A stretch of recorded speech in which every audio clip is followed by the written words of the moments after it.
Hello everyone, it is Marc Berman from TV Media Insights. It is Thursday, February 28th, and I would like to welcome you back to our daily videocast. We're already at the final day of the month.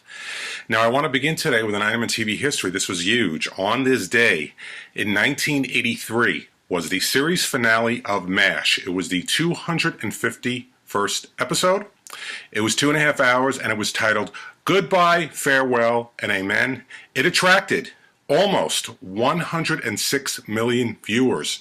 77% of anyone who had a television set was watching MASH that night, and up until 2010, it was the most watched single telecast since the Super Bowl in that year. So MASH signed off on this day in 1983, which incredibly, 30 years ago. I remember it like it was yesterday. Now, unfortunately, I must report on the passing of Western drama star Dale Robertson. Now, Mr. Robertson had a career in a lot of B-level movies until he got to television, and he starred in a number of Westerns, including Tales of Wells Fargo, Iron Horse, and Death Valley Days. In the 80s, he had one-season stints on Dynasty and Dallas.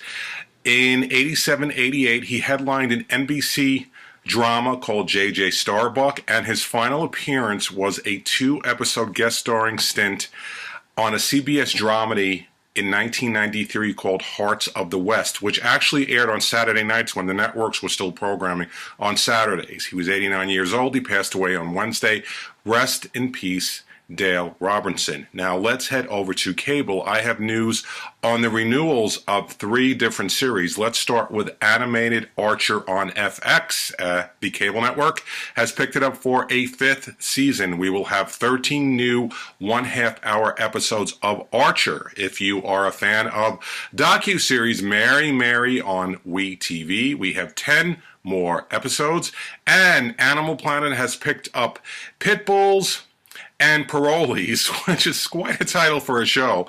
I don't watch it actually, for 16 additional episodes, although I must say we do in my household watch a number of shows on Animal Planet. So those are the 3 cable series that got picked up. That is Archer, Mary Mary, and Pit Bulls and Parolees. Now, Dallas on TNT. You know, listen, I've been spending a lot of time hyping the show because I personally really like it.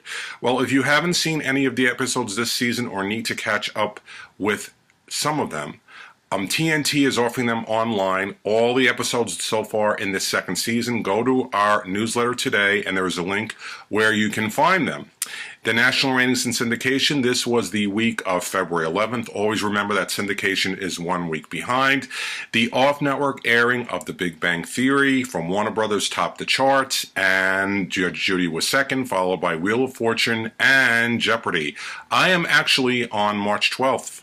Going into the city with my wife and younger daughter. We are going to see a taping of Wheel of Fortune at Madison Square Garden, which should be very interesting. Tonight, we have Jimmy Kimmel Live after the Oscars. ABC is going to air that at 10 o'clock. The rest of the evening is regularly scheduled programming, which means, of course, that CBS will win the night due to The Big Bang Theory and Person of Interest. 2.5 Men does very well sandwiched in between, but at this point, this is a show that's been on for a full decade, and CBS should really think about putting a new sitcom after The Big Bang Theory to capitalize on the lead-in support. And by the way, the next time somebody tells you that the lead-in does not matter, I want you to remind them of NBC sitcom Go On with Matthew Perry. When it was airing out of The Voice, it was a respectable performer. Now that The Voice is on hiatus, Go On has collapsed big time. Same thing with Smash. Smash last season, out of The Voice on Monday, respectable. This season, out of the new normal, forget about it. It just did a 0.9 rating among adults 18 to 49. And finally, and this is not a surprise, the CW is moving its struggling recent drama Cult from Tuesday at 9 o'clock out of Heart of Dixie to Friday at 9 o'clock out of Nikita. Now, since the CW does not program Saturday, consider Friday its Saturday, and it's ultimately moving it there to burn off the remaining episodes. The most recent telecast, which was the 2nd this week, 880,000 viewers. What can you say? Not much. And that is our daily videocast from TV Media Insights on this 28th day of February. And before I depart, I want to bring on a very special guest. It is my little dog, Buster. Buster and I, here he is. He was patiently sitting here waiting for me to do this. We want to wish you a very happy day. And I'll be back with more news about my favorite medium, television, tomorrow. Signing off, Marc and Buster Berman. Say goodbye, Buster. Take care, everybody.